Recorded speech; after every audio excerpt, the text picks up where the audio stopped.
अहिले पश्चिमाहरूले जुन डिजाइन गरेको छ त्यो डिजाइन अन्तर्गत नै धेरै कामहरू यहाँ हुन्छन्। बडो महत्त्वपूर्ण छ यहाँनेरि प्रधानमन्त्रीजीको अमेरिका भ्रमण र त्यसपछि प्रधान सेनापतिको चाहिँ अमेरिका भ्रमण यो अर्थपूर्ण नै छ। प्रधान सेनापतिले अमेरिका भिजिट गरिसकेपछि त्यसपछि मात्र बल्ल प्रधानमन्त्रीको चाहिँ भ्रमण फिक्स हुने भन्ने कुराहरू अहिले बाहिर आइरहेको छ। यसको अर्थ के हो त भन्दाखेरि चाहिँ नेपालको राजनीति, ब्युरोक्रेसी, इन्स्टिट्युसन्स, अदालत जेसुकै भनौँ यी सबैमा अब अमेरिकनहरूको स्ट्राटेजी चाहिँ नेपालको सन्दर्भमा के हो त भन्दाखेरि चाहिँ जुन क्वाड्रिलेटरल एलायन्सेसमा चाहिँ नेपाललाई चाहिँ कसरी त्यहाँनेरि समाहित गर्ने, आइपिएसको अङ्ग हुँदै गर्दाखेरिमा चाहिँ अब स्ट्राटेजी पार्टनर हुनको लागि चाहिँ के हो त त्यो खालको चाहिँ डिल। नेपालको पोलराइजेसन्स अब के हो त भन्दाखेरि चाहिँ डेमोक्रेटिक एलायन्सेस एउटा भर्सेस वाम एलायन्सेस अर्को, त्यो प्रयास चाहिँ नेपालमा चाहिँ भइरहेको छ। र त्यो प्रयासमा पश्चिमी शक्ति विशेष गरेर अमेरिकाले नेतृत्व गरेको शक्ति डेमोक्रेटिक एलायन्स बनाउने र त्यसलाई नेपालमा स्थापित गर्ने र त्यसबाट नै नेपालको चाहिँ शासन सत्तालाई चाहिँ अगाडि लिएर जाने, संविधानलाई कार्यान्वयन गर्ने, त्यो दिशामा चाहिँ पश्चिमा शक्तिहरूको चाहिँ जबरजस्ती चाहिँ नेपालमा चाहिँ उपस्थित भइसकेको छ नि। नेपाली पिपुलहरूलाई पनि अब के हो त भन्दा दुईवटा ध्रुवमा चाहिँ ध्रुवीकृत गर्ने, एउटा डेमोक्रेटिक एलायन्समा ध्रुवीकृत गर्ने, अर्को वाम एलायन्समा ध्रुवीकृत गर्ने। टु पार्टी सिस्टमको अहिले जुन हल्ला आइरहेको छ टु पार्टी सिस्टमतिर यो देश जान्छ।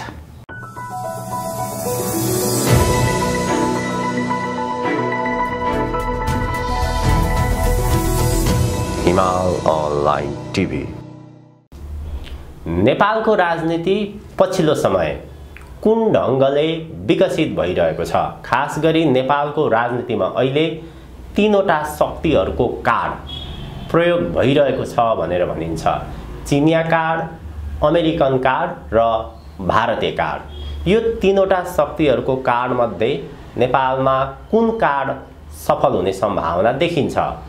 नेपाल र समग्रमा विश्व भू राजनीतिको विषयमा यसको गहिराईमा गएर कुराकानी गर्दैछौँ राजनीतिक विश्लेषक, राजनीतिक चिन्तक उद्धव सिग्देलसँग।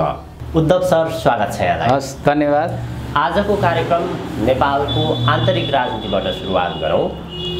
यो स्थानीय तहको निर्वाचनपछि सत्ता गठबन्धनभित्र अहिले चरम असन्तुष्टहरू बाहिर आइरहेका छन्। खास गरी माधव कुमार नेपाल, झलनाथ खनालहरू सत्ता गठबन्धनभित्र हामीलाई ठुलो धोका भयो, यो प्रकारको अभिव्यक्तिहरू बाहिर आइरहेका छन्। निर्वाचनपछि यो प्रकारको अभिव्यक्तिहरू किन बाहिर आइरहेका छन्? यसले के सङ्केत गर्छ? अब नेपालमा सरकार परिवर्तन अथवा त्यो ढङ्गले खेल विकसित भइरहेको कि कसरी हेरिरहनु भएको छ यो आन्तरिक राजनीतिलाई? पहिलो कुरा त प्रदीपजी, जुन खालको प्रतिक्रिया स्थानीय निर्वाचन पश्चात आएको छ त्यो प्रतिक्रियाहरू भनेको स्वाभाविक हो। स्वाभाविक इन द सेन्स केमा भन्दाखेरि चाहिँ जसरी क्लेम गरिएको छ नि, नेकपा एसले धोका भयो भनेर क्लेम गरेको छ, जनता समाजवादी पार्टी उपेन्द्र यादवजीको नेतृत्व गरेको पार्टीले पनि धोका भयो भनेर भनेको छ, माओवादीले पनि केही हदसम्म थोरै भए पनि दबिएको स्वरमा चाहिँ हामीलाई काङ्ग्रेसले जति सहयोग गर्नुपर्ने हो त्यति सहयोग गरेन भन्ने खालको आवाजहरू आएको छ। समग्रतामा हेर्दाखेरि उपलब्धि हासिल सबैले गरे हुन्। जनता समाजवादीले पनि उपलब्धि हासिल गरे हो, नेकपा एसले पनि उपलब्धि हासिल गरे हो, माओवादीले त झनै उपलब्धि हासिल गरे हो र काङ्ग्रेसले पनि उपलब्धि हासिल गर्यो। भित्रबाट यी सबै दलहरू आफ्नो जुन उपलब्धि हासिल गरेको छ त्यो उपलब्धि हासिल गरेकोप्रति चाहिँ यिनीहरू सन्तुष्ट छन्। बाहिर देखाउनलाई मात्रै उनीहरू त्यसरी बोलिरहेका छन्। किन बोलेका छन् त भन्दाखेरि सकेसम्म चाहिँ यो गठबन्धनलाई चाहिँ मजबुत गरेर अगाडि लिएर जाने हो भने हाम्रो हैसियत चाहिँ स्थापित हुन सक्दो रहेछ भन्ने खालको कुरा यिनीहरूले राम्रोसँग बुझेका छन्।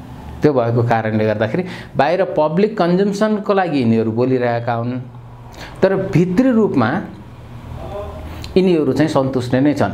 तर अलिकति चाहिँ यो जनता समाजवादी पार्टी चाहिँ जुन असन्तुष्टि देखिएको छ त्यो असन्तुष्टि देखिनु चाहिँ एउटा स्वाभाविक हो। किन भन्दाखेरि उसले पहिला आफ्नो हैसियतभन्दा बेसी क्लेम गर्यो। त्यो क्लेम गरे बापत चाहिँ कहीँ कतै काङ्ग्रेसीहरूलाई त्यो खालको चित्त बुझेन होला जसले गर्दाखेरि जनकपुरमा उनीहरूले स्वतन्त्र उठाएर काङ्ग्रेसकै मान्छे उठाएर त्यहाँनिर काङ्ग्रेसीहरूले नै जिताए। त्यहाँनिर चाहिँ उपेन्द्र यादवजीको चाहिँ भाषामा चाहिँ धोका भएको हो भनेर भन्न सकिन्छ। तर यथार्थमा चाहिँ उपेन्द्रजीको जुन आफ्नो हैसियत हो त्यो हैसियतभन्दा बेसी चाहिँ उहाँले माग गर्नुभयो, क्लेम गर्नुभयो। त्यो क्लेम गरे बापत चाहिँ उहाँ त्यो रूपमा चाहिँ स्थापित हुन चाहिँ नसक्नु भएको हो। त्यसले गर्दाखेरि चाहिँ यो जति गुनासाहरू आइरहेका छन् यी बाहिरी गुनासा हुन्, भित्री रूपमा चाहिँ होइन। र भित्री रूपमा चाहिँ एउटा के देखियो भने गठबन्धनलाई कसरी मजबुत गर्ने भन्ने कुरा नै चाहिँ यी सबैको एउटै ध्येय छ, जसले गर्दाखेरि चाहिँ त्यो ध्येयलाई पुरा गर्नको लागि यस्ता खालका अभिव्यक्तिहरू हुन्। त्यसबाट चाहिँ हामीले के बुझ्नु पर्यो त भनेर भन्दाखेरि अथवा चाहिँ यिनीहरूले चाहिँ के चाहिँ बुझेकोमा चाहिँ अलिकति पुरा नभएको के हो भनेर भन्दा एमालेको आजको जुन साइज छ नि त्योभन्दा पनि अझ तलको साइजमा चाहिँ यिनीहरूले झार्न खोजेका हुन्। विशेष गरेर चाहिँ यी बाँकी काङ्ग्रेससँग चाहिँ सहकारी गर्ने कम्युनिस्ट पार्टीहरूले एमालेको साइज अलि ठुलै हुँदै गर्दाखेरिमा उनीहरूलाई चाहिँ त्यसको छटपट्टि मात्रै हो, अरू केही पनि होइन। जसले गर्दाखेरि एमालेलाई जुन मेसाकार गर्छु भनेर सोचिरहेको थियो नि त्यो नभएकोमा चाहिँ उनीहरूले गठबन्धनप्रतिको चाहिँ बाहिरी रूपमा घटनाक्रमहरू जसरी विकसित भइरहेको छ, केही महत्त्वपूर्ण नेताहरूले जसरी अभिव्यक्ति दिइरहेका छन्, प्रचण्डकै कुराकानी गर्ने हो भने प्रचण्डले मलाई प्रधानमन्त्रीको अफर पनि आएको छ भन्ने कुरा छ। एउटा ओली र प्रचण्ड बीच फेरि पनि मिलन हुन सक्छ भन्ने यो कोणबाट आइरहेको छ। अर्को यो कम्युनिस्ट वाम गठबन्धन फेरि एक हुन आवश्यक छ, हुनुपर्छ भन्ने कोणबाट पनि माधव कुमार नेपालले अभिव्यक्ति दिइरहेका छन्। यसलाई चाहिँ कसरी हेर्ने? यो एउटा अस्वाभाविक पनि होइन, वाम गठबन्धन गर्नुपर्छ भन्ने कुरा चाहिँ अस्वाभाविक होइन। किन भन्दाखेरि नेपालमा 2/3 बेसी चाहिँ वाम जनमत छ। त्यो वाम जनमतलाई चाहिँ आफ्नो पक्षमा लिएर आउनको लागि वाम गठबन्धनको चाहिँ राग अलाप्नु चाहिँ कुनै ठुलो कुरा होइन। तर त्यो वाम गठबन्धनको रागलाई अलाप्दै गर्दाखेरिमा के बुझ्नु पर्यो भन्दाखेरि नेपाली जनताले नेपालको संविधान बनिसकेपछि चाहिँ जबरजस्त चाहिँ म्यान्डेट दिएको थियो। वाम गठबन्धन बनाएर 2/3 सरकारलाई पनि जोगाउन सक्ने चाहिँ कम्युनिस्टको लिडरसिप रहन्छ। जसले गर्दाखेरि चाहिँ वामहरूको चाहिँ त्यो एउटा चाहिँ जुन आफ्नो आन्तरिक चाहिँ जुन ध्रुवीकरण हो, आन्तरिक जुन तिक्तता हो, त्यो तिक्तताले गर्दाखेरि चाहिँ जनमत पनि जोगाउन सक्ने रहेछन् र सक्ने रहेनछन्। र त्यसपछि गएर त्यो जनमत दिएर पनि के अर्थ हुँदो रहेछ भनेर पिपुल चाहिँ के भने त्योभन्दा वैकल्पिक बाटोतिर लागेको चाहिँ देखिन्छ एउटा। तर प्रयास नहुने होइन। प्रयास चाहिँ के छ भन्दाखेरि नेपालको राजनीति पनि एक हिसाबले भने ध्रुवीकरण भइसकेको अवस्था हो। ध्रुवीकरण कुन सेन्समा भन्दाखेरि चाहिँ अन्तर्राष्ट्रिय समुदायले चाहिँ नेपालमा बडो जबरजस्त रूपमा चाहिँ आफ्नो उपस्थिति जनाइरहेको छ। र त्यसमा पनि विशेष गरेर चाहिँ एमसीसी पास गरेसँगै चाहिँ जुन अमेरिकाको चाहिँ एक खालको उपस्थिति हो, त्यो उपस्थिति अब प्रष्ट रूपमा देखिन थालेको छ हैन। त्यो सांसदहरूको भिजिट भनौँ अथवा चाहिँ तिब्बती मामला हेर्ने उपमन्त्रीको भिजिट भनौँ हैन, यी कुराहरू भिजुअली नै आइसकेको कारणले गर्दाखेरि नेपालको पोलराइजेसन अब के हो त भन्दाखेरि चाहिँ डेमोक्रेटिक एलायन्सेस एउटा भर्सेस वाम एलायन्सेस अर्को। त्यो प्रयास चाहिँ नेपालमा चाहिँ भइरहेको छ। र त्यो प्रयासमा पश्चिमी शक्ति विशेष गरेर अमेरिकाले नेतृत्व गरेको शक्ति डेमोक्रेटिक एलायन्स बनाउने र त्यसलाई नेपालमा स्थापित गर्ने र त्यसबाट नै नेपालको चाहिँ शासन सत्तालाई चाहिँ अगाडि लिएर जाने, संविधानलाई कार्यान्वयन गर्ने, त्यो दिशामा चाहिँ पश्चिमा शक्तिहरूको चाहिँ जबरजस्ती चाहिँ नेपालमा चाहिँ उपस्थित भइसकेको छ नि। त्यसलाई प्रतिवाद गर्दै चाहिँ वाम गठबन्धन थ्रु चाहिँ उत्तरी चीन लगायतका चाहिँ जति पनि चाहिँ वाम आइडियोलोजीमा विश्वास गर्ने चाहिँ देशहरू छन्, त्यो आइडियोलोजीमा विश्वास गर्ने देशहरूले चाहिँ वाम गठबन्धन मार्फत चाहिँ फेरि वामहरूको वर्चस्व कायम गरेर चाहिँ आफ्नो चाहिँ राष्ट्रिय सुरक्षालाई चुनौती नआओस् भनेर चाहिँ उनीहरू त्यो खालको प्रयत्न पनि चाहिँ यहाँ गरेको अवस्था पक्कै पनि हो। यसले गर्दाखेरि नेपाली पिपुलहरूलाई पनि अब के हो त भन्दा दुईवटा ध्रुवमा चाहिँ ध्रुवीकृत गर्ने, एउटा डेमोक्रेटिक एलायन्समा ध्रुवीकृत गर्ने, अर्को वाम एलायन्समा ध्रुवीकृत गर्ने। जुन एउटा इन्टरनेसनल कम्युनिटीको अथवा चाहिँ हाम्रा चाहिँ मित्र राष्ट्र छिमेकी राष्ट्रहरूको जुन एउटा भूमिका हो, त्यो भूमिका पनि मुखर रूपमा चाहिँ बाहिर आउने अवस्था देखिन्छ। त्यसैले अझै अब चाहिँ 6 महिना करिब करिब चाहिँ समय बाँकी छ राष्ट्रिय निर्वाचनको, प्रादेशिक र चाहिँ सङ्घीय निर्वाचनको 6 महिना बाँकी रहँदै गर्दाखेरिमा यी खालका बहसहरू आउनु भनेको चाहिँ स्वाभाविक हुन्। तर कतातिर जान्छ भन्ने कुराहरूमा अझै पनि निर्कुल गर्न सकेको अवस्था छैन। तर नेपालमा पश्चिमी राष्ट्रहरूको चाहिँ जुन सघन उपस्थिति छ त्यो सघन उपस्थितिले गर्दाखेरि चाहिँ यो गठबन्धन कायमै भएर जान्छ कि भन्ने खालको कुरालाई बढी जोडबल गरेको चाहिँ पक्कै पनि देखिन्छ। यसलाई कुन कोणबाट पनि व्याख्या विश्लेषणहरू गरिरहेको पाइन्छ भने पश्चिमाहरूको उपस्थिति अहिले नेपालमा एकदमै बलियो छ, प्रत्यक्ष रूपमा उनीहरू अगाडि पनि आउन थाले। अब यो 5 दलीय गठबन्धनलाई टुटाएर आम निर्वाचन अघि नै यसलाई टुटाएर आफू अनुकूलको अमेरिकी शक्तिको प्रभावलाई रोक्नको लागि चीनले विशेष गरी यो प्रकारको भूमिका खेलिरहेको छ भन्ने पनि छ नि, यसलाई कसरी हेर्नुहुन्छ? त्यो होइन, चीनले सकेसम्म त त्यो गर्ने नै हो, सकेसम्म त उसले त्यो गर्ने नै हो, नसकेर नै चीनले गर्न नसके हो नि त। जस्तो वाम गठबन्धन बनाउनुपर्छ, कम्युनिस्ट पार्टीहरू एक ठाउँमा आउनुपर्छ भन्ने चीनको त ध्येय नै हो। त्यो त हिजो नेकपा बन्दै गर्दाखेरिमा चाहिँ नेकपा र चाहिँ चिनिया कम्युनिस्ट पार्टी बिचको चाहिँ जुन सम्बन्धहरू हो त्यो त यति भातृत्वको सम्बन्धहरू देखाइयो कि चाहिँ कम्युनिस्ट पार्टीका चाहिँ नेताहरूले आएर नेपालमा चाहिँ नेपालका कम्युनिस्ट पार्टीका नेताहरूलाई प्रशिक्षण दिने हैन, त्यसपछि यहाँका कम्युनिस्ट पार्टीका नेताहरू चीनमा गएर चाहिँ प्रशिक्षण लिने, अर्थात् चाहिँ एउटा भातृत्वको सम्बन्ध स्थापित गरिसकेको अवस्था त पक्कै पनि हो नि। हो त्यसलाई त पश्चिमाहरूले तोडे नि त, कम्युनिस्ट पार्टी नै फोरे हैन, त्यसपछि गएर चाहिँ तपाईको चाहिँ सत्ताबाट चाहिँ केपी ओलीलाई बहिर्गमन समेत गराए भनेपछि चाहिँ अब फेरि जुटाउँदै गर्दाखेरि चाहिँ त्यो शक्तिलाई कसरी प्रतिवाद गर्ने भन्ने कुरा चाहिँ चीनका लागि चाहिँ धेरै ठुलो चुनौती छ। तर अब भन्न सकिँदैन, किनभने राजनीति भनेको सम्भावनाहरूको खेल हो। यो सम्भावनाहरूको खेल हुने भएको कारणले गर्दा यही कुरा हुन्छ यही कुरा हुँदैन भनेर भन्नुभन्दा पनि चाहिँ वाम गठबन्धनको पृष्ठभूमि छ, नेपाली जनताको पनि चाहिँ राम्रो त्यसमा चाहिँ समर्थन हुनेवाला छ। तर त्यो गठबन्धन निर्माण गर्नको लागि चाहिँ नेपालका चाहिँ राजनीतिक पात्रहरू चाहिँ फिट छैनन् भन्ने कुरा चाहिँ चीनले पक्कै पनि बुझेको हुनुपर्छ। जस्तो नेकपा एमाले र माओवादीको बीचमा ओली बाहेक त कति बेलै पनि त एकता हुन सक्छ नि त, ओलीलाई बाधकको रूपमा चाहिँ चित्रित गरिएको छ। माधव कुमार नेपालहरूले पनि यदि ओली नरहने हो भने एमालेसँग तालमेल गर्न सकिन्छ, गठबन्धन गर्न सकिन्छ, पुनर्मिलन हुन्छ भन्ने, पुनर्मिलन पार्टी एकीकरणै हुन्छ भनेर उनीहरूले भनिरहेको छ। त्यसबाट त्यो पात्र खडा गरिएको हो कि ओलीजीको जुन 2 कार्यकालको भनौँ न, उहाँको प्रधानमन्त्रीको 2 कार्यकालको जुन उहाँले गरेको अभ्यास हो नि, त्यो अभ्यासले कसरी आफूलाई प्रस्तुत गर्नुभयो त भन्दाखेरि ओली एक्लै हिँड्न चाहन्छ, अरू कसैलाई पनि चाहिँ छेउमा पर्न दिँदैन भन्ने खालको चाहिँ जुन इमेज क्रिएट गर्नुभयो नि, हो त्यो इमेजलाई नै आज के गरियो त भन्दाखेरि चाहिँ वाम गठबन्धनको चाहिँ एउटा बाधकको रूपमा चाहिँ प्रस्तुत गरियो, जसले गर्दाखेरि चाहिँ यो वाम गठबन्धन हुँदैन भनेर चाहिँ त्यो खालको चाहिँ चित्रण चाहिँ अहिले भएको कारणले गर्दाखेरि चाहे पुष्पकमल दाहाल प्रचण्डजीको कुरा भनौँ, चाहे माधव कुमार नेपाल, झलनाथ खनालको कुरा गरौँ हैन, उनीहरू सबैको नै ओली बेगरको चाहिँ बृहत वाम गठबन्धनको सम्भावना छ। तर ओली भइरहेको अवस्थामा चाहिँ सम्भावना छैन भन्ने खालको जुन अभिव्यक्तिहरू आएको छ, त्यसले के गरेछ भने अहिलेको गठबन्धनलाई चाहिँ कन्टिन्यू गरेर लिएर जान लागि चाहिँ अवस्था निर्माण गरेको छ। तर त्यति भन्दै गर्दाखेरिमा नि अस्ति मात्रै पुष्पकमल दाहाल प्रचण्डले बोलेको एउटा कुरा महत्त्वपूर्ण छ। उहाँले के बोल्नुभयो भन्दाखेरि चाहिँ यदि काङ्ग्रेस मात्तिनियो भने चाहिँ एमाले जस्तै ठेगान लगाइदिन्छौँ भनेर जुन उहाँले त्यो कुरा बोल्नुभयो नि, हो उहाँको त्यो बोलीमा के अर्थ छ त भन्दाखेरि गठबन्धन कन्टिन्यू हुन्छ, तर उहाँको चाहिँ जुन भाग हो नि त्यो भाग चाहिँ धेरै माग्नको लागि चाहिँ उहाँले त्यो खालको अभिव्यक्ति दिनुभएको यही गठबन्धनमा।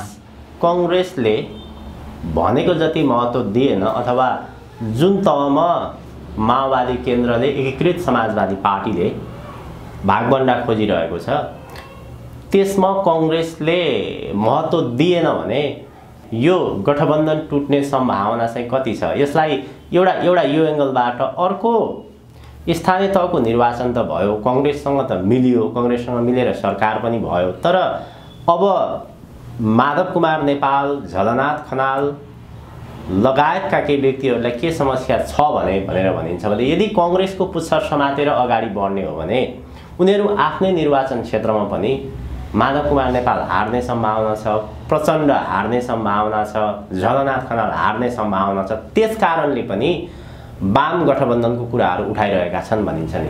होइन, त्यो त निश्चितै हो, किन भन्दाखेरि चाहिँ काङ्ग्रेससँग गठबन्धन गर्दै गर्दाखेरि चाहिँ शीर्ष नेतृत्वको चाहिँ चुनाव जित्छु भन्ने कुरा कुनै ग्यारेन्टी छैन, त्यो चाहिँ स्पष्टै हो। विशेष गरेर कम्युनिस्टका नेताहरू जस्तो काङ्ग्रेसलाई त कुनै फरक पर्दैन, काङ्ग्रेसका नेताहरू चाहिँ सायद चुनाव जित्न सक्लान्, तैपनि त्यो कुरालाई पनि अहिले हामी हतारोको साथ नबनिहालौँ। किन भन्दा जसरी चाहिँ स्वतन्त्रहरूले दस्तक दिइरहेको छ, आज कुनै पनि शीर्ष नेतालाई चाहिँ कुनै एउटा स्वतन्त्र उम्मेदवारले हराउन सक्ने ताकत राख्छ। त्यो भएको कारणले गर्दाखेरि अहिले शीर्ष नेतृत्वमा धेरै ठुलो छटपटाहट छ र शीर्ष नेतृत्वको यो अन्तिम चुनाव हो। फेरि यो अन्तिम चुनाव हो, यसभन्दा पछाडि चाहिँ सम्भवतः उनीहरू कन्टेस्ट गर्न आउँदैनन् होला। नेपाली काङ्ग्रेसका सभापति, नेकपा एमालेका अध्यक्ष, नेकपा माओवादी केन्द्रका चाहिँ अध्यक्ष त अझ अर्को पटक पनि आउन सक्लान् होइन। इभन माधव कुमार नेपाल, झलनाथ खनालजीको त यो अन्तिम नै हुन्छ। त्यसो शीर्ष नेतृत्वले आफ्नो जित सुनिश्चितता गर्नको लागि चाहिँ गठबन्धनैबाट चाहिँ सहजता हुन्छ कि वाम गठबन्धन सहजता हुन्छ भनेर चाहिँ त्यो छलफल गर्नु भनेको चाहिँ त्यो माधवजी, झलनाथजी, पुष्पकमल प्रचण्डजीको बाध्यता मात्रै होइन, त्यो बाध्यता ओलीजीको पनि हो। ओलीजी र ओलीजीका चाहिँ जति नेताहरू छन् नि त्यो पछाडिका, त्यो एउटा चाहिँ जुन कतार छ नेताहरूको, जुन एउटा स्टक अफ लिडरसिप छ, त्यो स्टक अफ लिडरसिप चाहिँ वाम गठबन्धन भयो भने त्यो पनि छिन्न भिन्न र चाहिँ तपाईँको नितान्त कमजोर हुने अवस्थामा चाहिँ जान सक्छ। त्यसले गर्दा आज बाध्यता एमालेको चाहिँ नेतृत्वको पनि हो, माओवादी नेतृत्वको पनि हो, समाजवादी नेतृत्वको पनि छ। त्यो एउटा बाध्यात्मक स्थिति भएको कारणले गर्दाखेरि चाहिँ त्यो गठबन्धनलाई चाहिँ नकार्न सकिँदैन एउटा पक्ष।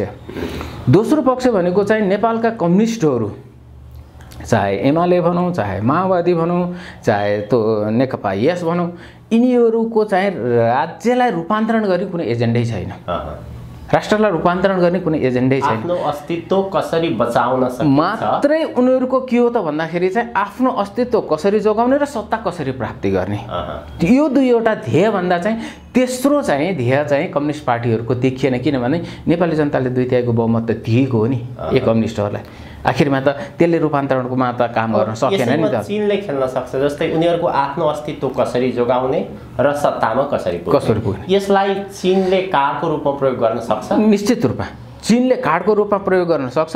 त्यो कार्डको रूपमा प्रयोग गर्दै गर्दाखेरि यो नेतृत्वले कम्युनिस्टको चाहे एमाले भनौँ, चाहे माओवादी भनौँ, चाहे नेकपा एस भनौँ, अथवा चाहे अरू साना दलहरू, जनमोर्चा नै किन नभनौँ, यिनीहरूले कसरी चाहिँ त्यो वेस्टर्नहरूको चाहिँ जुन शक्ति यहाँनिर छ, त्यो वेस्टर्नहरूको जुन प्रभाव र पहुँच छ, त्यो प्रभाव र पहुँचलाई चाहिँ कसरी रेसिस्ट गर्छन्, त्यो सबैभन्दा महत्त्वपूर्ण कुरा हो। यदि रेसिस्ट गर्न सके पश्चिमाहरूको प्रभावलाई भने यिनीहरूको चाहिँ वाम गठबन्धनको चाहिँ पृष्ठभूमि निर्माण हुन्छ। यदि सकेनन् भने त्यो अवस्थामा चाहिँ वाम गठबन्धन पनि निर्माण नहुने, त्यसपछि गएर चाहिँ यो गठबन्धन पनि चाहिँ टुट्ने र त्यसपछि एक्लै चुनाव हुने स्थिति पनि आउन सक्छ। अनि त्यो अवस्थामा के हुन्छ भन्दाखेरि चाहिँ यो देशमा 2 पार्टी सिस्टमको अहिले जुन हल्ला आइरहेको छ, 2 पार्टी सिस्टमतिर यो देश जान्छ। यो देशमा कि काङ्ग्रेस नै रहन्छ कि एमाले नै रहन्छ। 2 पार्टी सिस्टममा चाहिँ जाने एउटा पृष्ठभूमि निर्माण गर्नको लागि पनि आज पश्चिमाहरूले कुनै न कुनै रूपमा चाहिँ नेपालमा भूमिका निर्वाह गरिरहेको छ। त्यसले गर्दाखेरि सम्भावनाहरू धेरै छन्, तर सबैभन्दा बलियो सम्भावना के हो त भन्दाखेरि चाहिँ यही गठबन्धनलाई कन्टिन्यू गरेर लिएर जाने।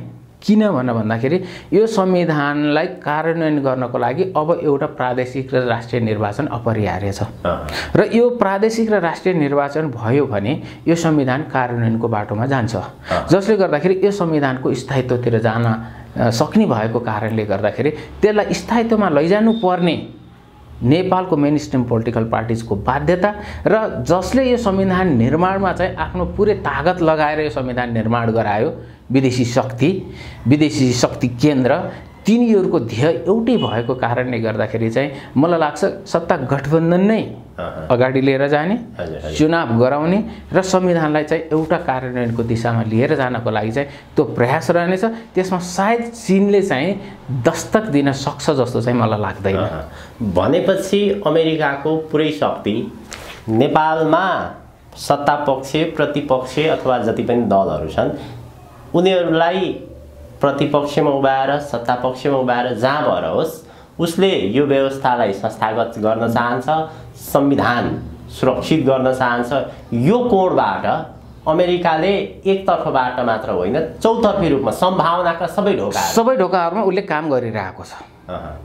र त्यसैको उपजको रूपमा पनि हामीले यो स्वतन्त्रहरूको चाहिँ जुन हामी देख्छौँ नि, यो स्वतन्त्रहरूको चाहिँ कुनै न कुनै रूपमा चाहिँ एउटा उपस्थिति जुन भएको छ, सायद त्यहाँनिर पनि कुनै न कुनै रूपको चाहिँ भूमिका चाहिँ हुनुपर्छ। इन्डियाको चाहिँ यो सन्दर्भमा जस्तै नेपालको संविधान 2072 मा इन्डियाको आपत्ति भएको देखिन्छ, त्यसैको सङ्केत स्वरूप उसले नाकाबन्दी पनि गर्यो।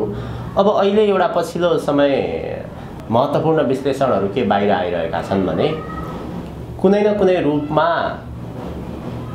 इन्डिया असहमत छ, जस्ताको जस्तै अहिलेको पछिल्लो उपलब्धिलाई इन्डियाले कार्यान्वयन गराउन चाहँदैन। त्यस कारणले यो सरकार परिवर्तन, प्रधानमन्त्री परिवर्तन यो एङ्गलबाट पनि आइरहेको छ कि इन्डियाले अर्को कोणबाट पनि खेलिरहेको भनिन्छ। इन्डिया अमेरिकाको पूर्ण समर्थनमा नजाँदासम्म त्यो सम्भव कति रहन्छ? फेरि एउटा त्यो सम्भावनालाई इन्कार गर्न सक्ने अवस्था होइन, तर इन्डिया चाहिँ आफ्नो चाहिँ जुन रणनीति हो त्यो रणनीतिमा चाहिँ कुनै न कुनै रूपमा चाहिँ सफल भइरहेको अवस्था चाहिँ देखिन्छ। जस्तो माइक्रो म्यानेजमेन्टमा ऊ असफल छ पूर्ण रूपमा, नेपालको पोलिटिकल माइक्रो म्यानेजमेन्ट चाहिँ ऊ पूर्ण रूपमा असफल छ। जसरी संविधान घोषणा गर्नुभन्दा अगाडि चाहिँ जसरी इन्डियाको चाहिँ चल्थ्यो त्यो चल्ने स्थिति अहिले छैन। तर उसको एउटा रणनीति के सफल भइरहेको छ भने उसले नेपालबाट चाहिँ जे कुराहरू लिनुपर्ने थियो नि उसले कन्टिन्यू लिइरहेको छ। चाहे अरुण तेस्रो चाहिँ ओलीजीले बुझाएर होस् अथवा चाहिँ अहिले निजगढ एयरपोर्टको चाहिँ विषय होस् होइन, त्यति मात्र नभएर सेती कर्णालीका कुराहरू भन्यो होइन, अप्पर सेतीको कुराहरू भयो होइन, यी सबैमा चाहिँ के छ भन्दाखेरि इन्डियाले जुनसुकै सरकार होस्, चाहे ओली नेतृत्वको सरकार होस् चाहे देउबा नेतृत्वको सरकार होस्, उसले आफूले चाहिँ लिनपर्ने र आफ्नो रणनीतिक कुराहरू चाहिँ उसले प्राप्त गरिरहेको कारणले गर्दाखेरि इन्डियाका लागि संविधानलाई तपाईको अस्वीकार गर्नु अथवा त्यसलाई नोटिसमा मात्रै लिनु एउटा बार्गेनिङ टुलको रूपमा चाहिँ देखियो। त्यो बार्गेनिङका आधारमा उसले चाहिँ नेपालबाट प्राप्त गर्ने चाहिँ जे जति चाहिँ सुविधाहरू हुन्, आफ्नो नेसनल इन्ट्रेस्टका चाहिँ कुराहरू हुन्, त्यो नेसनल इन्ट्रेस्टका कुराहरूलाई प्राप्त गरिरहेको कारणले गर्दाखेरि चाहिँ इन्डिया खासै चाहिँ नेपालको सन्दर्भमा चाहिँ बेखुस छैन। तर अब अर्को चाहिँ महत्त्वपूर्ण कुरा चाहिँ इन्डियाको लागि के हो त भन्दाखेरि चाहिँ पश्चिमा राष्ट्रहरूको चाहिँ जुन एकतर्फा चाहिँ यहाँ उपस्थिति भइरहेको छ नि, यसमा चाहिँ इन्डियाले पनि चिनले पनि कुनै हालतमा पनि चाहिँ यसलाई राम्रो मानिरहेको चाहिँ छैन, उपस्थितिलाई सहज रूपमा लिएको पनि छैन। जसले गर्दाखेरि यो परिस्थितिमा चाहिँ अथवा नेपालको चाहिँ आन्तरिक राजनीतिक परिस्थितिमा कुनै न कुनै रूपमा चाहिँ चीन र इन्डिया एक ठाउँमा आउने सम्भावनालाई चाहिँ इन्कार गर्न सकिँदैन। त्यो अवस्थामा यिनीहरूले कस्तो खालको रणनीति बनाउँछन् भन्ने कुराहरूलाई अहिले नै चाहिँ भन्ने अवस्थाहरू छैन। तर यति भन्दै गर्दाखेरिमा पनि एउटा कुरा अहिले के देखिएको छ त भन्दाखेरि चाहिँ चीन रसियनको चाहिँ जुन एलायन्सेस, त्यसपछि गएर अमेरिकन इन्डियनहरूको चाहिँ त्यो क्वाड्रिलेटरल एलायन्सेसले गर्दाखेरि चाहिँ अहिले चाहिँ इन्डियाले हतारको साथ त्यस्तो खालको चाहिँ कुनै पनि टिप्पणी गरेर त्यस्ता खालका चाहिँ कामहरू नेपालका सन्दर्भमा गर्छ जस्तो चाहिँ मलाई लाग्दैन। त्यसकारण चाहिँ अहिले पश्चिमाहरूले जुन डिजाइन गरेको छ त्यो डिजाइन अन्तर्गत नै धेरै कामहरू यहाँ हुन्छन्। यसका लागि चाहिँ प्रशस्त उदाहरणहरू छन्, अहिले त्यतातिर नलागौँ। तर चीन नेपालको मामलामा चाहिँ हिजोको दिनमा केही हदसम्म सफल हुन खोजेको थियो, तर पछिल्ला दिनहरूमा चाहिँ चीन चाहिँ विफल हुँदै गइरहेको कारणले गर्दाखेरि चाहिँ पश्चिमाहरूकै प्रभाव र प्रभुत्व चाहिँ यहाँ रहिरहन्छ भन्ने कुरा हामी सहजै अनुमान गर्न सक्छौँ। प्रधानमन्त्री शेरबहादुर देउवाको अमेरिका भ्रमण असारको अन्त्यतिर प्रधानमन्त्री शेरबहादुर देउवा अमेरिका भ्रमण जाने कुरा छ, प्रधान सेनापति पनि अमेरिका जाने कुरा छ। उनीहरूको अमेरिका भ्रमणलाई कसरी हेर्ने र यो कोणबाट पनि कुरो आइरहेको छ कि प्रधान सेनापति र प्रधानमन्त्रीको अमेरिका भ्रमण गर्नुभन्दा अगाडि नै चीनले आफू अनुकूलको एउटा चाहिने संरचना तयार बनाउने अथवा त्यो एङ्गलबाट खेल्ने अमेरिकन प्रयासलाई गतिविधिलाई असफल बनाउने चीनको त्यो तयारी पनि छ भन्ने कुरा देखिन्छ। कसरी हेर्नु भएको छ यो? अहिले सरस्वती हेर्दाखेरि दुई तीनवटा कुरा चाहिँ बडो महत्त्वपूर्ण छ यहाँनिर। जस्तो प्रधानमन्त्रीजीको अमेरिका भ्रमण र त्यसपछि प्रधान सेनापतिको चाहिँ अमेरिका भ्रमण यो अर्थपूर्ण नै छ। किन भन्दाखेरि अझ सुन्नमा आए अनुसार चाहिँ प्रधान सेनापतिको चाहिँ करिब टेन्टेटिभ फिक्स भइसक्यो अमेरिकाको भ्रमण, र प्रधान सेनापतिले अमेरिका भिजिट गरिसकेपछि त्यसपछि मात्र बल्ल प्रधानमन्त्रीको चाहिँ भ्रमण फिक्स हुने भन्ने कुराहरू अहिले बाहिर आइरहेको छ। यसको अर्थ के हो त भन्दाखेरि चाहिँ नेपालको राजनीति, ब्युरोक्रेसी, इन्स्टिट्युसन्स, अदालत, जेसुकै भनौँ, यी सबैमा परोक्ष रूपमा प्रत्यक्ष रूपमा अमेरिकनहरूको प्रभाव देखियो अथवा वेस्टर्नहरूको प्रभाव देखियो। त्यो प्रभाव चाहिँ भिजिबल्ली चाहिँ सेनामा देखिएको चाहिँ छैन। सायद कुनै न कुनै रूपमा सेनामा पनि प्रभाव छ कि केही इन्सिडेन्ट्सहरूले त त्यो कुराहरू पनि देखाउँछन्। तर अब अमेरिकनहरूको स्ट्राटेजी चाहिँ नेपालको सन्दर्भमा के हो त भन्दाखेरि चाहिँ जुन क्वाड्रिलेटरल एलायन्सेसमा चाहिँ नेपाललाई चाहिँ कसरी त्यहाँनिर समाहित गर्ने, जस्तो प्रष्ट रूपमा अमेरिकनहरूले के भनेको छ, चाहे त्यो डिफेन्सको तपाईँ रिपोर्ट्स हेर्नुहोस्, चाहे चाहिँ हाम्रो ऱ्यान्डी बेरी पहिलाका राजदूत ऱ्यान्डी बेरीको चाहिँ तपाईँको चाहिँ कुरा भन्नुहोस् कि एमसिसी भनेको चाहिँ आइपिएसको अङ्ग हो। उनीहरू खुलेर भनिसकेको छन् आइपिएस भनेको चाहिँ त्यो स्ट्राटेजिक हो, त्यो भनेको चाहिँ एक हिसाबले सैन्य गठबन्धन हो।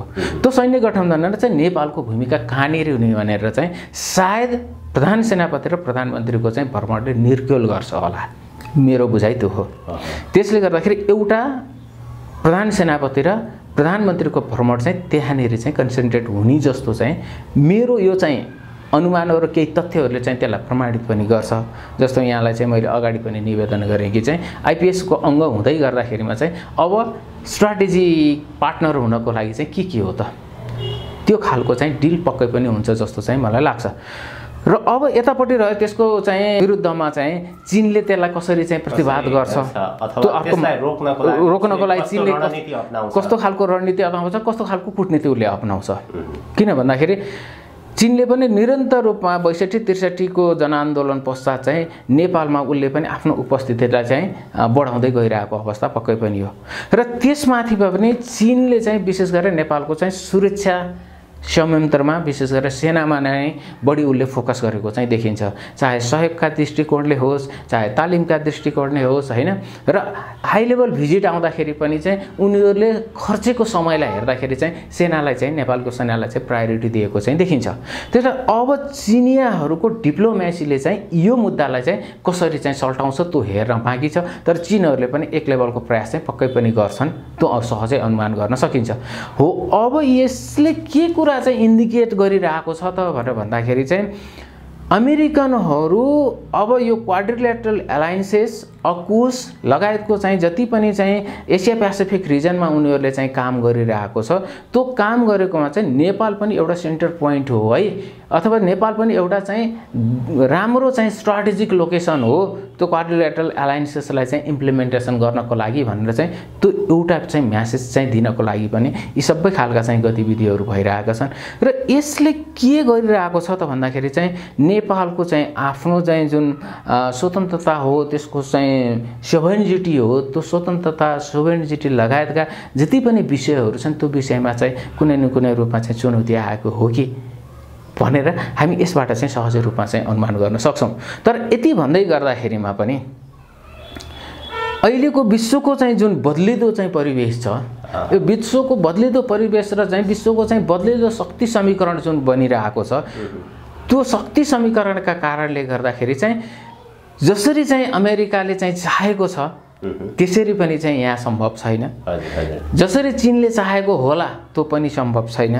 भारतले चाहेको त सम्भावनाहरू चाहिँ कमै भएर गएको देखिन्छ भने यो अन्तर्राष्ट्रिय शक्ति समीकरणका कारणले गर्दाखेरि पनि हामीले चाहिँ जति चाहिँ त्यसको बारेमा चाहिँ गहन रूपमा चाहिँ सोचिरहेका छौँ, सायद त्यति गहन रूपमा चाहिँ सोच्नुपर्ने अवस्था होइन कि भनेर पनि देखाइरहेको हुन्छ। किनभने यो विश्वमा चाहिँ बदलिँदै गरेको चाहिँ शक्ति समीकरण हो। र आज यहाँले हेर्नुभयो भने चाहिँ रसिया र चाहिँ युक्रेनको चाहिँ जुन स्पेशल मिलिटरी अपरेसन हो, रसियाको चाहिँ युक्रेनमा स्पेशल मिलिटरी अपरेसन हो, त्यो स्पेशल मिलिटरी अपरेसनले पनि के गर्यो त भन्दाखेरि चाहिँ वेस्टर्नहरूलाई विशेष गरेर अमेरिकनहरूलाई चाहिँ त्यो अपरेसनले चाहिँ डिफेन्सिभ बनाइदियो। जसरी एग्रेसिभली प्रस्तुत भइरहेका अमेरिकनहरू आज हरेक एजेन्डा र हरेक मुद्दामा, चाहे आर्थिकमा होस्, चाहे सामरिकमा होस्, होइन, चाहे हात हतियारको सप्लाईका विषयहरूमा होस्, यसमा अमेरिकनहरू चाहिँ डिफेन्सिभ हुँदै गइरहेको अवस्था पक्कै पनि देखिन्छ। जसले गर्दाखेरि चाहिँ विश्वमा आएको शक्ति समीकरणले गर्दाखेरि चाहिँ जुन अमेरिकनको चाहिँ एक खालको हेजिमोनी र चाहिँ उसको एउटा प्रभुत्व हो, त्यो प्रभुत्वमा चाहिँ केही हदसम्म चाहिँ अङ्कुश लागेको चाहिँ अहिलेको चाहिँ यो पछिल्लो चाहिँ युद्धले पनि त्यो कुरालाई देखाइरहेको छ भने त्यसले चाहिँ विभिन्न प्रकारान्तरले चाहिँ युरोपियन युनियनमा पनि एक खालको फुट ल्याउने काम गरेको छ। नेटोमा पनि त्यसले चाहिँ भित्रै चाहिँ कुनै न कुनै रूपको त दरार लिएर आइरहेको छ। त्यसले गर्दाखेरि चाहिँ यो जुन डिफेन्सिभ चाहिँ भइरहेको छ, चाहे सामरिक हिसाबले भनौँ, चाहे आर्थिक हिसाबले भनौँ, यो अमेरिकनहरूको लागि चाहिँ वास्तवमा चाहिँ युक्रेनलाई चाहिँ उचाल्नु एउटा चाहिँ ब्याकफायर भयो जस्तो चाहिँ बुझिन्छ। कुरा गर्ने हो भने विश्वको राजनीतिमा उसको प्रभाव अथवा उसले अवलम्बन गरेको रणनीति असफल हुँदै गएको देखिन्छ। युक्रेनमा त लगभग अमेरिका असफल भइसकेको छ। अब त्यहाँबाट विशेष गरी दक्षिण एसियाको नेपालमा उसको अलिकति प्रभाव नेपालमा चाहिँ बढेर गएको हो कि भन्ने देखिन्छ। विश्वको शक्ति समीकरणमा अमेरिका असफल हुँदाखेरि नेपालमा के प्रभाव पर्छ, नेपालको आन्तरिक राजनीतिमा अमेरिकनहरू सबल भएर जाँदाखेरि यहाँ के हुन्छ? तत्कालको लागि अमेरिकनहरू असफल हुँदैनन् नेपाल मामलामा। किन भन्दाखेरि नेपाल मामलामा उनीहरूले नेपालको चाहिँ आन्तरिक राजनीति, आन्तरिक चाहिँ तपाईँको व्यवस्थापन र आन्तरिक संयन्त्रलाई चाहिँ उनीहरूले यसरी पकडमा लिइसकेको छ कि तत्काल चाहिँ उनीहरू चाहिँ नेपालबाट चाहिँ असफल हुने स्थिति चाहिँ देखिँदैन। तर अन्तर्राष्ट्रिय राजनीतिमा चाहिँ जुन अमेरिकाको साख चाहिँ खस्किँदै गइरहेको छ, त्यो साख खस्किँदै गइरहेको कारणले गर्दाखेरि कालान्तरमा नेपालबाट चाहिँ अमेरिकाको चाहिँ प्रभुत्व पनि चाहिँ न्यूनीकरण भएर जाने चाहिँ त पक्कै पनि देखिन्छ। यदि कालान्तरमा अमेरिकाको चाहिँ साख घट्दै जाने, विश्व हेजिमोनीबाट चाहिँ ऊ खुम्चिँदै जाने र त्यसपछि गएर चाहिँ अहिलेका चाहिँ उदाउँदै गरेका ध्रुवहरू, विशेष गरेर चाहिँ चीन, रसियाहरू चाहिँ तपाईँको शक्ति सम्पन्न भएर जाने स्थिति आयो भने, एउटा कन्डिसनमा कुरा गरौँ, आयो भने नेपालको राजनीतिमा चाहिँ त्यसले धेरै ठुलो चेन्ज लिएर आउँछ। त्यो चेन्ज कस्तो हुन्छ त भन्दाखेरि आज जसरी चाहिँ कम्युनिस्ट पार्टीहरू चाहिँ आफ्नो आइडियोलोजी भन्दा नि फरक ढङ्गबाट चाहिँ अमेरिकन कित्तामा अथवा वेस्टर्न कित्तामा चाहिँ उभिन बाध्य भएका छन् नि, उनीहरू त्यहाँबाट चाहिँ मुक्त हुनेछन्। अर्थात् कम्युनिस्ट पार्टीहरूको चाहिँ एउटा बृहत एलायन्सेस हुने र नेपालमा उन कम्युनिस्ट पार्टी सिस्टमको चाहिँ स्थिति चाहिँ कायम हुने चाहिँ अवस्था त्यो पक्कै पनि हुन्छ यदि अमेरिकनहरूको प्रभाव नेपालबाट हटेर गएको अवस्थामा। अन्यथा नेपाल चाहिँ अहिलेको चाहिँ जुन अमेरिकन भ्यालुजको चाहिँ डेमोक्रेसी हो, अमेरिकन चाहिँ भ्यालुजको चाहिँ जुन पुँजीवादी अर्थव्यवस्था हो, यसैमा चाहिँ रमाइरहने चाहिँ र यसैमा चाहिँ अगाडि बढ्ने चाहिँ प्रयत्न हुन्छ। त्यसले गर्दाखेरि दुईवटा स्पष्ट बाटो छ र नेपालमा नेकपा गठन हुँदै गर्दाखेरिमा र तत्पश्चात चाहिँ त्यति बेलाका दोस्रो अध्यक्ष पुष्पकमल दाहालले पनि केपीओले त यही व्यवस्थामा रमाउन थाले, हामी जानुपर्ने त अगाडि हो नि, वन पार्टी सिस्टममा हो नि भनेर त उनले पनि त्यति बेला अभिव्यक्ति दिएका थिए नि त। हो, यसले के बुझाउँछ भन्दाखेरि चाहिँ नेपालमा अमेरिकनहरूको सघन उपस्थिति भएन भने त्यो अवस्थामा चाहिँ नेपालको चाहिँ वाम जनमत त ठुलो छँदैछ, त्यसले नेपालका कम्युनिस्ट पार्टीहरूलाई उन कम्युनिस्ट पार्टीतिर जानको लागि चाहिँ अग्रसर गर्छ र त्यसको नेतृत्व कसले लिने भन्ने कुराको चाहिँ नेपालमा चाहिँ जुन नेकपा एमाले र नेकपा माओवादी बिचको चाहिँ जुन द्वन्द्व हो नि, त्यसमा नेकपा एमाले उछिनिसकेको अवस्था हो भने अहिलेको चाहिँ यो जुन वाम गठबन्धन, यो जुन गठबन्धन 5 दलीय गठबन्धन छ, यो गठबन्धन चाहिँ यसरी नै अगाडि बढेको अवस्थामा चाहिँ फेरि कम्युनिस्ट पार्टीको नेतृत्व पुष्पकमल दाहाल प्रचण्डतिर नआउला भन्न सकिँदैन। किन भन्दाखेरि हिजो जसरी चाहिँ नेपाली काङ्ग्रेस 23 सिटमा खुम्चिएको थियो नि, टोटल गर्दाखेरि 61 सिट थियो, सायद एमालेको पनि स्थिति त्यही नै हुन्छ यदि यो 5 दलीय गठबन्धन भयो भने। यो 5 दलीय गठबन्धन निरन्तर गयो भने हजुर स्थिति त्यही हुन्छ। भनेपछि नेपालमा के हुन्छ, कम्युनिस्ट पार्टी जब ओह्रालो लाग्छ नि उठ्न सक्दैन। जस्तो काङ्ग्रेस पार्टीलाई चाहिँ सहज हुन्छ, किन त्यो मास बेस पार्टी हो, त्यो मास बेस पार्टीहरूले जति ओह्रालो गए पनि चाहिँ अलिकति चाहिँ उसले स्पेस पायो भने ऊ हत्तै माथि आउन सक्छ, जस्तो स्थानीय निर्वाचनमा देखियो हैन।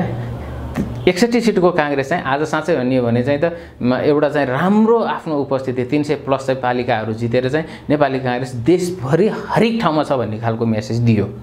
तर कम्युनिस्ट पार्टीहरू चाहिँ जब डिक्लाइन हुन्छ नि 61 सिटको यो अवस्थामा चाहिँ नेकपा एमाले पुगेर 65 सिट मात्रै चाहिँ तपाईँको चाहिँ पुष्पकमल दाहाल प्रचण्डजीको पार्टीको चाहिँ भयो भने त्यो अवस्थामा चाहिँ फेरि मेन स्ट्रिमको चाहिँ कम्युनिस्टको लिडरसिप चाहिँ पुष्पकमल दाहाल प्रचण्डले लिने स्थिति आउँछ र त्यो पार्टी चाहिँ खुम्चिएर जाने स्थिति आउँछ।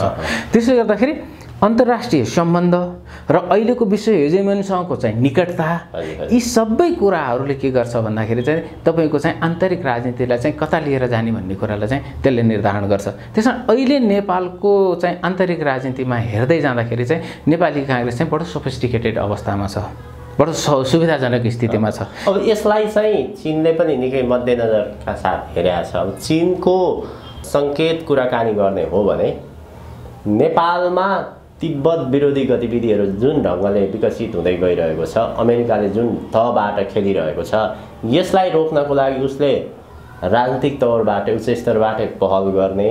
यदि त्यसो भएन भने चीनको पछाडि जस्तो प्रकारको तयारी देखिन्छ नेपालको मामलालाई लिएर, तिब्बतको मुद्दालाई लिएर चीन जति गम्भीर देखिएको छ उसको तयारी अर्को तवरबाट पनि देखिन्छ फेरि सुरक्षाको दृष्टिकोणले।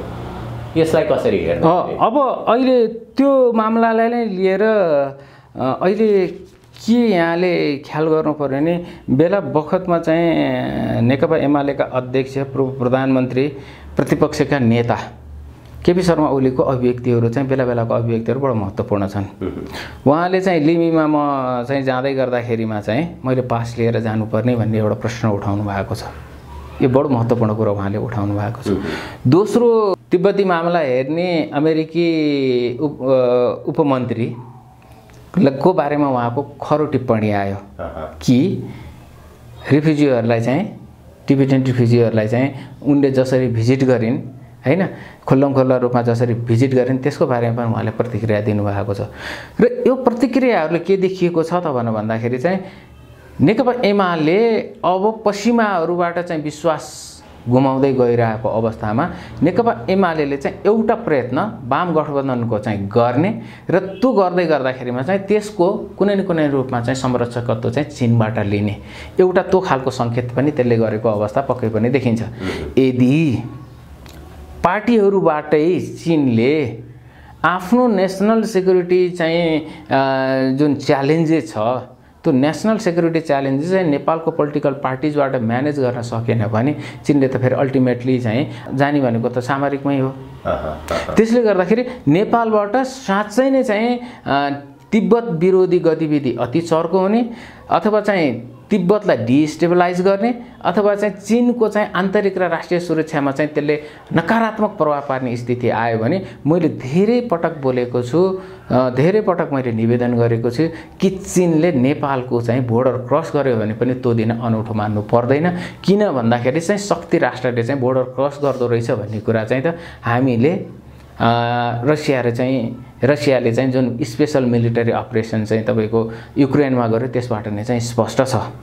त्यो भएको कारणले गर्दाखेरि चाहिँ मुद्दा सहज छैनन्, मुद्दा बडो जटिल छन्। हो अब यसैमा त के भने नेपालको पोलिटिकल पार्टिजहरूले चाहिँ बडो सुझबुझपूर्ण चाहिँ बुझाउनु पर्ने कुरा के हो भन्दाखेरि चाहिँ युक्रेनबाट हामीले धेरै कुराहरू सिक्नुपर्ने छ। नेपालको अहिलेका पोलिटिकल पार्टिज सत्तापक्षी होस् अथवा प्रतिपक्षी होस्, विश्वको भू राजनीति जुन ढङ्गले अगाडि बढिरहेको छ, शक्ति राष्ट्रहरू बीचको टकराव जुन सतहसम्म आएको छ, यसलाई मध्यनजर गरेर सुरक्षित ल्यान्डिङतिर लान सक्ने त्यो तहमा उनीहरू छन् कि छैनन्, त्यो तहसम्मको भूमिका खेल्न सक्छन् कि सक्दैनन् अहिलेको लिडरसिपले त्यो गर्न सक्दैन। अहिलेको लिडरसिपले त प्रष्ट रूपमा देखाइदिइसक्यो नि। हामी भने चाहिँ त पश्चिमी कित्तामा चाहिँ उभिएका छौँ भनेर चाहिँ त उसले आफूलाई प्रष्ट रूपमा चाहिँ उभ्याइसकेको छ। किन भन्दा एमसिसी पास गर्दै गर्दाखेरिमा त त्यो एउटा राष्ट्रिय सहमतिले पास गरेको स्थिति देखियो नि त। प्रतिपक्षले चाहिँ हल्लारखोर गरे कि गरेन मलाई थाहा भएन, तर चाहिँ त्यहाँ देख्दैखेरिमा चाहिँ प्रतिपक्षले संसद त अवरोध गरिरहेको थियो नि। त्यो अवरोध गर्दै गर्दाखेरि एमसिसी पास हुने क्रममा चाहिँ त शान्त भएर उभिएको अवस्थाहरू पनि त देखिन्थ्यो नि। त्यसले एउटा चाहिँ राष्ट्रिय सहमतिका आधारमा एमसिसी बारेमा कुनै पनि प्रतिपक्षले कुनै पनि प्रतिवाद नगर्दै अवस्थामा चाहिँ यिनीहरूको सहमतिका आधारमा पास हुनुको अर्थ के हो त भन्दाखेरि यिनीहरू टोटल्ली पश्चिमाहरू कितामा आफूलाई उभ्याए, जसले गर्दाखेरि चीन त्यसबाट चाहिँ अत्यन्त सशङ्कित भयो र त्यसपछि गएर उसले कम्युनिस्ट पार्टीहरूमा चाहिँ आफ्नो एक खालको चाहिँ संवादलाई गहन रूपमा चाहिँ अगाडि लिएर गयो। त्यो विभिन्न मार्फतबाट उसले गरेको छ। उसले आफ्नो राजदूत मार्फत पनि गरेको छ, उसले आफ्ना चाहिँ विभिन्न चाहिँ टोलीहरू नेपालमा भिजिट गराएर पनि गरिरहेको छ र बडो चासोका साथ चीनले लिइरहेको छ र उसले अहिलेकै चाहिँ जो वैधानिक प्रक्रियाबाट अथवा चाहिँ स्टेट एक्टरबाट नै चाहिँ उसको आफ्नो सेक्युरिटी थ्रेटलाई रोक्न प्रयत्न गर्छ। यदि सकेन भने चाहिँ युक्रेनको नीति हामीले भोग्न पर्यो भने पनि त्यो दिन हामीले अनौठो मान्नु पर्दैन। किन भन्दाखेरि यो शक्ति राष्ट्रहरूको चाहिँ जुन यो होडबाजी हो, यो होडबाजीले चाहिँ त वास्तवमा चाहिँ हामी जस्तो स्ट्राटेजिक चाहिँ लोकेसन भनौँ न महत्त्वपूर्ण चाहिँ स्ट्राटेजिक लोकेसन भएका राष्ट्रहरूले चाहिँ विचार पुर्याएनौँ भने चाहिँ त बडो ठुलो चाहिँ समस्यामा चाहिँ हामी पर्छौँ भन्ने कुरा त करिब करिब निश्चित नै छ। अमेरिकाको ध्येय त नेपाललाई युक्रेनकै बाटोमा लैजाउँ, पोलिटिकल पार्टीका चाहिँ नेताहरू आफ्नो पकडमा पारिसकेको अवस्था छ, पार्टी नै आफ्नो पकडमा पारिसकेको अवस्था, असर र प्रभाव त देखिन्छ त्यहाँ। युक्रेनकै बाटोमा जसरी रुसलाई उसले युद्धमा होम्न सफल भयो, अब चीनलाई पनि युद्धमा होम्न सफल हुने सम्भावना कति देखिन्छ? त्यो भयो भने अमेरिकन रणनीति सफल हुने सम्भावना देखियो फेरि? अहिले तत्कालको लागि चाहिँ मलाई त्यस्तो लाग्दैन प्रतिजीवी।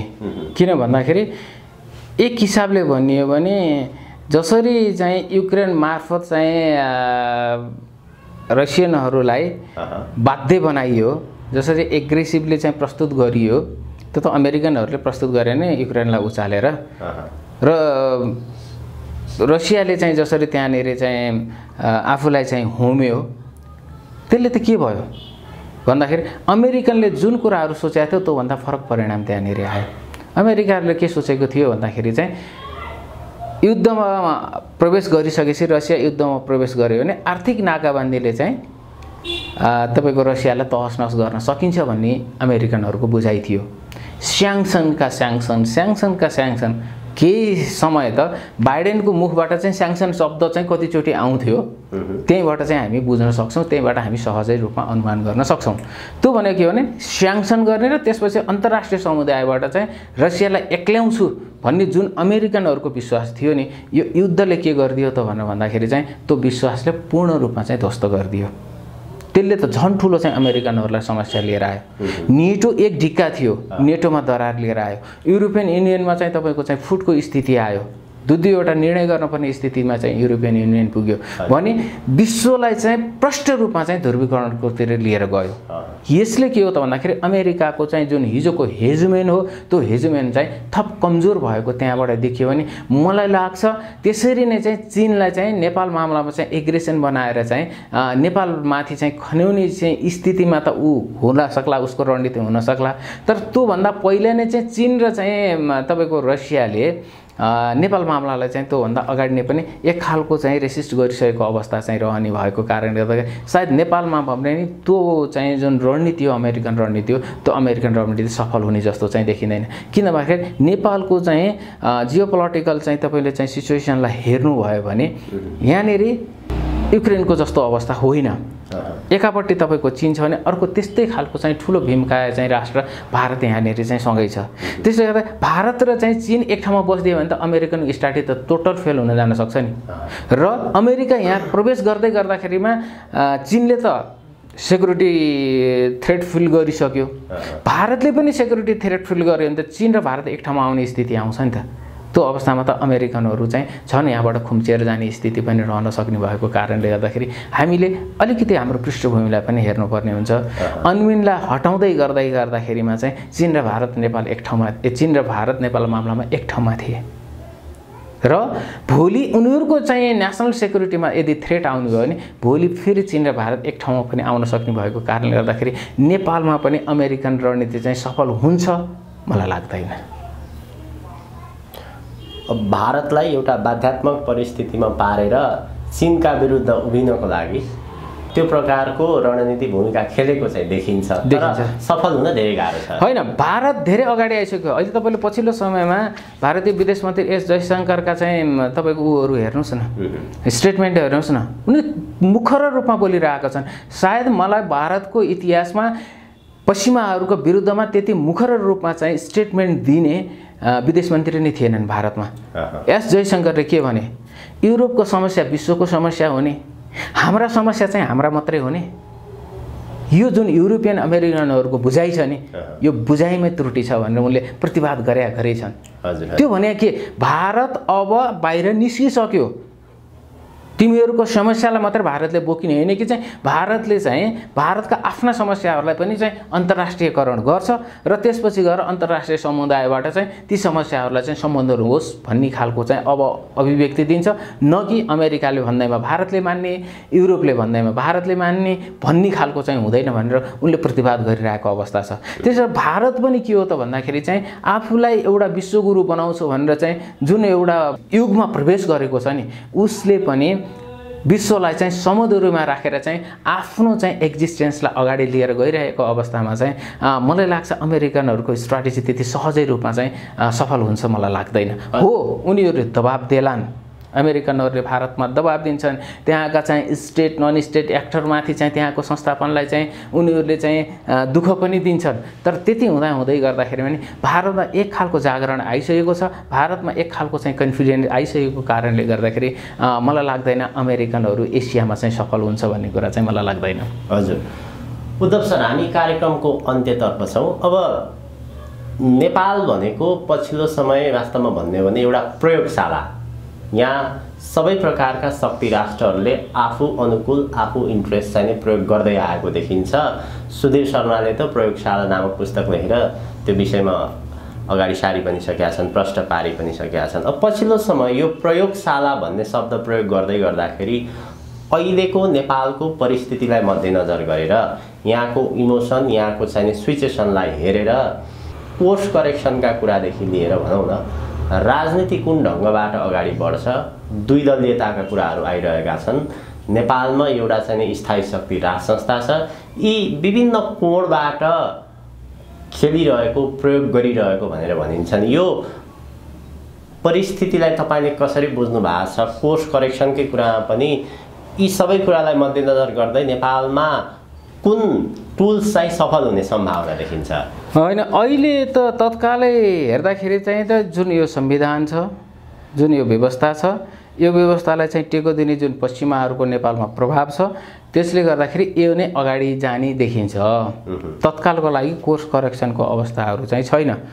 कोर्स करेक्सन त्यति बेला मात्रै सम्भव हुन्छ जति बेला यो दलका चाहिँ नेतृत्व छ, यो दलका नेतृत्व अथवा चाहिँ दलीय व्यवस्थाले चाहिँ एउटा ठोस चाहिँ प्रारूप चाहिँ जब दिन सक्दैन, त्यो अवस्थामा चाहिँ कोर्स करेक्सनको स्थिति आउने हो। र त्यो कोर्स करेक्सनको स्थिति चाहिँ को जुन प्रक्रिया छ, सायद त्यो प्रक्रियामा प्रवेश गरिसकेको कि जस्तो पनि लाग्छ। जस्तो अहिलेको चाहिँ जुन निर्वाचन भयो नि, त्यो निर्वाचनले के देखायो त भन्दाखेरि चाहिँ नेपाली पिपुल अब दलसँग मात्रै चाहिँ सीमित छैनन् है। नेपाली पिपुलले चाहिँ निर्णय गर्न पर्यो भने चाहिँ दलभन्दा माथि उभिएर पनि निर्णय गर्छन् भन्ने कुराको एउटा त्यो मेसेज दिएको छ। र यसले दलहरूलाई बाध्य बनाइरहेको छ कि तिमीहरू कि शुद्र कि नेसनको नेसनल इन्ट्रेस्टमा काम गर, होइन भने चाहिँ तिमीहरूको औचित्य चाहिँ अब छैन है भन्ने खालको चाहिँ एउटा सिम्पटम दिएको हो। यसले एउटा त्यस्तो ठुलो हलचलै ल्याएको होइन, यसले एउटा सिम्पटम दिएको छ। यदि दलीय व्यवस्थाले चाहिँ तपाईँको पिपुलको डेलिभरी गर्ने, पिपुलको चाहिँ प्रब्लमहरूलाई चाहिँ एड्रेस गर्न सकेन भने त्यो अवस्थामा त कोर्स करेक्सन भनेको त एउटा एकदम सहज र स्पष्ट विकल्प हो। र त्यो नेपालको सन्दर्भमा नेपालको भू राजनीति, नेपालको चाहिँ अवस्थितिलाई हामीले हेर्ने हो भने भारत र चीन दुई सभ्यताका चाहिँ राष्ट्रहरू हुन्। र त्यो दुई सभ्यताको राष्ट्रमा चाहिँ एउटा पश्चिमी चाहिँ सभ्यता र चाहिँ पश्चिमी संस्कृति र पश्चिमी चाहिँ जुन पूर्ण रूपमा चाहिँ पश्चिमीकरणको चाहिँ जुन एउटा नेपालमा विधि प्रक्रियाको अवलम्बन गरिएको छ, यी दुईटा राष्ट्रहरू भित्रबाट चाहिँ यसप्रति चाहिँ सहमत छैनन्। र यो अवस्थामा चाहिँ कोर्स करेक्सनमा चाहिँ भोलि भनौँ न राज संस्थै पनि नहुन सक्ला। भोलि चाहिँ तपाईँको हिन्दू राष्ट्र अथवा चाहिँ संहिताको चाहिँ जुन कुरा छ त्यो खारेजीको कुराहरू पनि चाहिँ अहिले सुसुप्त रूपमा उठिरहेको छ, त्यो मुखर रूपमा पनि आउन सक्ने र तपाईँको के भने कोर्स करेक्सन भन्ने बित्तिकै अहिले राष्ट्र संस्था आइहाल्ने भन्ने कुराहरू होइन। हिन्दू राष्ट्र हुने, त्यसपछि गएर चाहिँ दुई तहको मात्रै चाहिँ सरकार हुने, अहिलेको जुन स्थानीय तह छ र चाहिँ केन्द्रको दुई तहको सरकार समावेशी कायम हुने भयो भने पनि त्यो पनि एउटा कोर्स करेक्सन हो। र वात्तै कोर्स करेक्सनको स्थिति होइन कि क्रमिक रूपमा चाहिँ नेपाल कोर्स करेक्सनको स्थितिमा जान्छ र कुनै दिन नेपाललाई चाहिँ आफ्नो सोभरेनिटीलाई कायम गर्नको लागि अथवा यसको सोभरेनिटीमा चाहिँ खतरा आउने भयो भने चाहिँ त्यो अवस्थामा चाहिँ त विश्वेश्वर प्रसाद कोइरालाले भने जस्तै नेपालका धरोहरहरू बिचको चाहिँ एक ठाउँमा चाहिँ उभिने स्थिति आउन सक्छ र त्यो अवस्था भनेको पक्कै पनि कोर्स करेक्सनको अवस्था हो। र अहिले तत्काललाई चाहिँ सम्भावना देखिँदैन, तर दीर्घकालमा चाहिँ कोर्स करेक्सनको अवस्थालाई चाहिँ नकार्न सकिँदैन।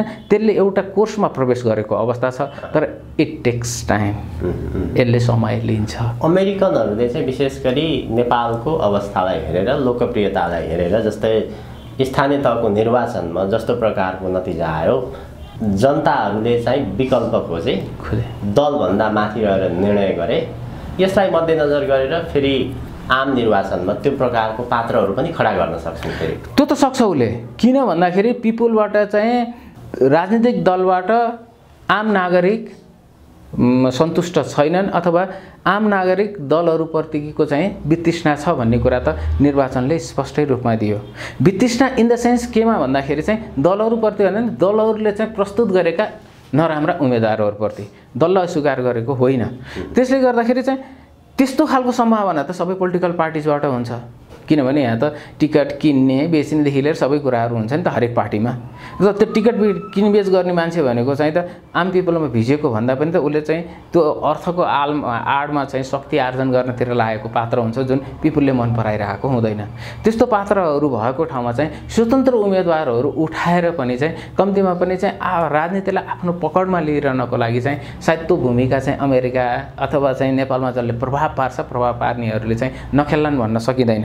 तर त्यो सम्भावना चाहिँ अलिक छिड्छ, किनभने नेपालको पोलिटिकल पार्टिज, नेपालको लिडरसिप भन्दा नेपालको नागरिक चाहिँ धेरै अगाडि छ के। र यो नागरिक यो यो लेभलको चाहिँ चेतना भएको चाहिँ आम चाहिँ जनता भइन्जेलसम्म चाहिँ यो नेपाल सुरक्षित छ।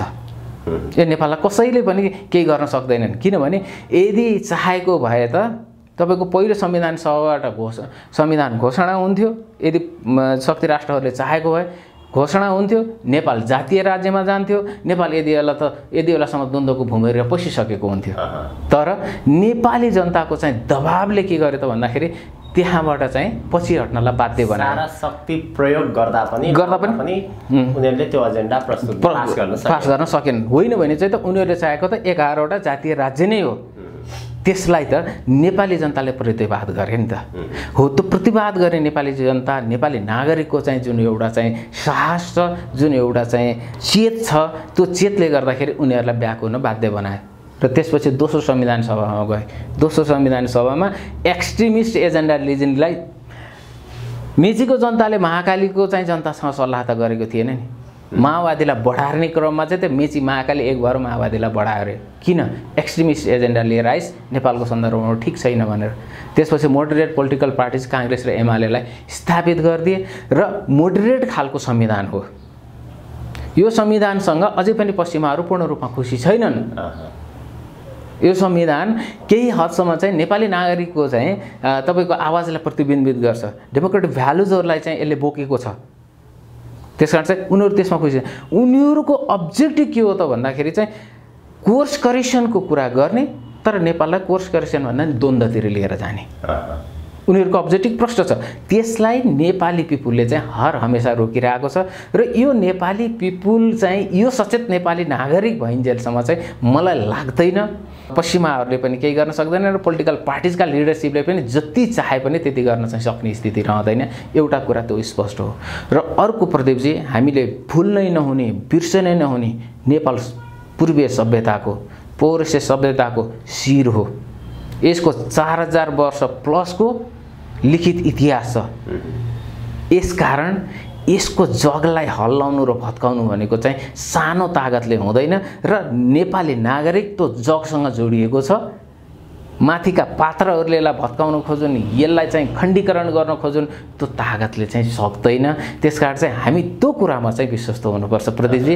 त्यसकारण हामी हाम्रो नागरिकको चाहिँ चेतनाप्रति, नागरिकको सचेतनाप्रति चाहिँ हामीले त्यो जग भत्काउनको लागि धर्मको माध्यमबाट प्रयास चाहिँ गरे, तर असफल भए। नागरिकहरू सचेत भएर नागरिकत्वभन्दा माथि आइदिए। पोलिटिकल पार्टिज तपाईँको सोकल्ड चाहिँ तपाईँको चाहिँ विशेषज्ञ भनेका, सोकल्ड चाहिँ तपाईँको चाहिँ विद्वान भनेकाहरू त त्यो एउटा चाहिँ क्याप्टिभ माइन्डबाट गाइडेड छ नि त। त्यो क्याप्टिभ माइन्डलाई चाहिँ आम पिपुलले के गर्यो भने प्रतिवाद गरिदिन्छ कि। त्यसले गर्दाखेरि चाहिँ हामी एउटा के कुरा आश्वस्त हुनुपर्छ भने हाम्रो इतिहास, हाम्रो भूगोल, हाम्रो नागरिकको चाहिँ जुन चेतना छ त्यसले यो राष्ट्रलाई सबल बनाएर लिएर जान्छ। दुःख पाइयो, अझ पनि दुःख पाइएला, तर यो राष्ट्रको सोभरेनिटीलाई चाहिँ कुनै पनि शक्ति राष्ट्र, कुनै पनि चाहिँ त्यस्ता पात्र विशेषले अथवा चाहिँ नेपालका साउथ एसियाका सन्दर्भमा कुनै पनि लेन्डुप दोर्जेले चाहिँ नेपाललाई चाहिँ चलाउन सक्ने स्थिति रहँदैन। त्यो कुरामा चाहिँ हामी विश्वस्त हुनैपर्छ। अत्यन्त आभारी छु, आजको यो महत्त्वपूर्ण समय दिनुभयो, आफ्नो विचार प्रस्तुत गरिदिनु भयो, यहाँलाई धेरै धेरै धन्यवाद। यहाँले पनि चाहिँ यो जुन विचार राख्ने मौका दिनुभयो यसको लागि पनि यहाँलाई धेरै धेरै धन्यवाद। धन्यवाद।